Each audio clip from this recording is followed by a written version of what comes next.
નમસ્કાર, આપ જોઈ રહ્યા છો નેશન પ્લસ ન્યૂઝ. હું છું આપની સાથે હેતલ ભગત. છોટાઉદેપુરમાં જિલ્લા પ્રભારી મંત્રી ભીખુસિંહ પરમારની અધ્યક્ષતામાં વર્ષ 2024-25ના આયોજન માટેની જિલ્લા આદિજાતિ વિકાસ મંડળની બેઠક યોજાઈ હતી.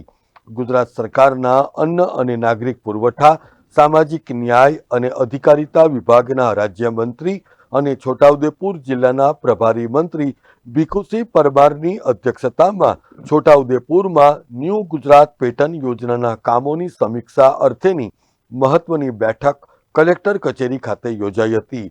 સંકલન હોલ ખાતે યોજાયેલી આ બેઠકમાં 3 વર્ષમાં હાથ ધરાયેલા જન સુખાકારીના વિકાસ કામોની પણ સમીક્ષા કરાઈ હતી.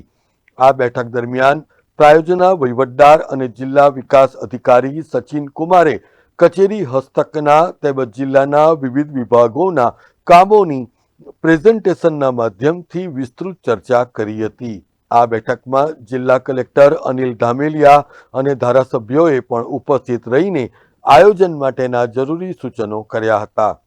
આ પ્રસંગે જિલ્લા પંચાયતના પ્રમુખ મલકાબેન પટેલ સહિત જિલ્લાના તમામ ધારાસભ્યો ઉપસ્થિત રહ્યા હતા. Rehan Patel, nation plus news, Chhotaudepur. સમાચારોના સતત અપડેટ મેળવવા માટે અમારી નેશન પ્લસ ન્યૂઝની યુટ્યુબ ચેનલને સબસ્ક્રાઇબ કરો, બેલ આઇકન દબાવો અને જોડાયેલા રહો ફેસબુક, ઇન્સ્ટાગ્રામ અને ટ્વિટર પર.